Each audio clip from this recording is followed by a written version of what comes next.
this is the Noosa Saturday Bunch Ride, which happens along David Low Way in the Sunshine Coast area every Saturday morning, albeit it is on pause for the time being. However, this particular bunch ride was early January this year, and there you can see Caleb Ewan rolling towards the front. As per normal today, I will be skipping forward, pausing and slowing down the footage at times so we can make the most of our time together here. Very importantly, before we analyse how to roll turns like a pro, let's discuss how far off the wheel you should be before you actually get to the front and roll a turn. Here I'm going to pull up a graphic which represents different studies that have been completed for drag reduction in relation to the amount of centimetres you're sitting off a wheel. Now, obviously, there is always going to be some grey, as what we're discussing here will depend on the rider you're sitting behind, the type of rider you are, how many riders are in the group, etc. So if you want to delve into the details of all these studies, I'll provide a link below. However, if we make some conclusions from what we have here in front of us, some studies indicate the closer you are, the better, while others are suggesting being a little bit off the wheel will actually give you greater gains. Now, if we implement some common sense here also, knowing that sitting 0 centimetres off the wheel in front of you isn't a good idea, and let's ensure you're never overlapping wheels because you might end up doing what I did.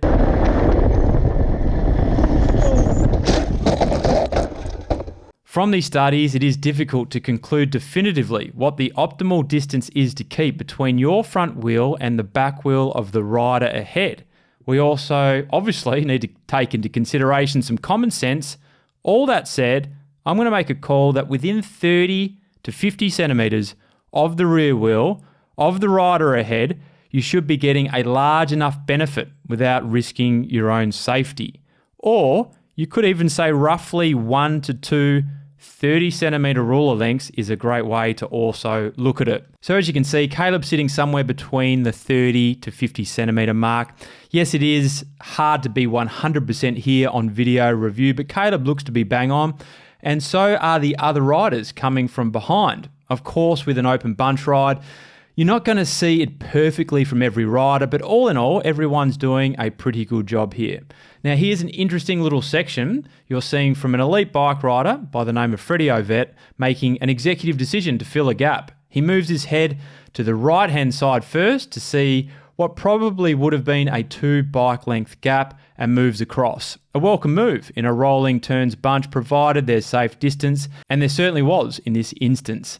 Ideally though, a way to mitigate these gaps from opening, if you're in the rolling turns, calling the next rider in as you roll past so they know when to step out is always a good thing to implement. Just say something like, "Yep," as you roll past. Let's now analyse the way Caleb Ewan rolls a turn. Here we're at a set of traffic lights and you're about to see me butt in behind the little champ for YouTube viewing pleasure.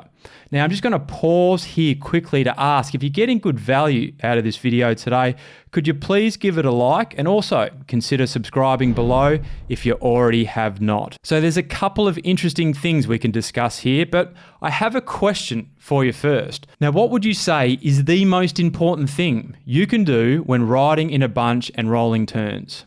I'm going to give you 5 seconds with some elevator music to take a guess. Be predictable. Now, what's the flow-on effect from being predictable? You ride with consideration of others. You're cultivating a safe environment. You're reliable and trustworthy on the road. You set a good example to inexperienced riders. The list goes on, and I'm sure you now get my point. Now, before I show you the way a pro does it, like Caleb Ewan, let's look at what unpredictable behaviour in rolling turns can look like. Now, I don't mean to single out this rider here, but seriously, this was a silly move that put himself and others in danger. Here, we're rolling turns and you can see this rider steps out away from the rolling turns further out into the road without even looking. Get off the road! This is unpredictable riding.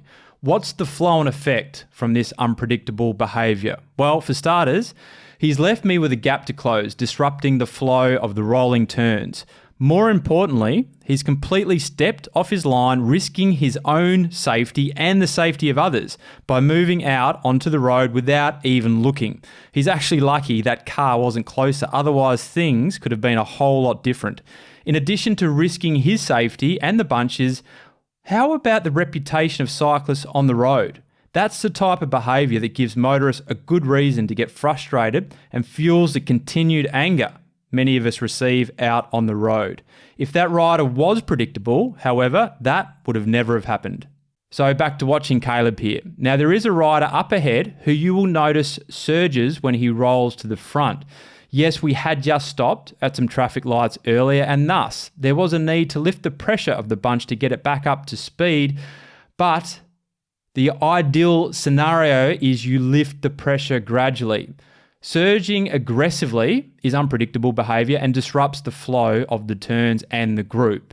So there's 4 things I would like to point out what Caleb is doing here for his turn. Number 1, Caleb waits for the rider in front to start moving across before he rolls through. Yes, he steps out a touch, but only to ensure he can smoothly roll over without any disruption to the flow. He's being reliable and predictable. He's definitely not riding a metre or 2 out to the right to get around that many seem to do, which of course disrupts the flow of the bunch. Number 2, look how close Caleb is there. There's probably 10 to 20 centimetres between him and another experienced local Aussie rider called Grant Stubbs. Caleb would sense from watching Grant roll that he's going to be predictable and hold his line. Thus, Caleb stays close. So when he moves into Grant's line, it's smooth and predictable, meaning Grant's not having to chase the wheel down when Caleb rolls over. He's immediately in the draft.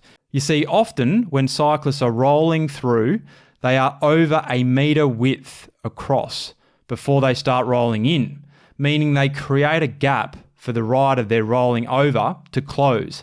That's messy and not predictable, unlike this well-oiled machine you're seeing here. Now, I should point out, you don't necessarily have to be that close. This is pro level you're seeing here, but you also don't want to be more than half a metre across, that's for sure.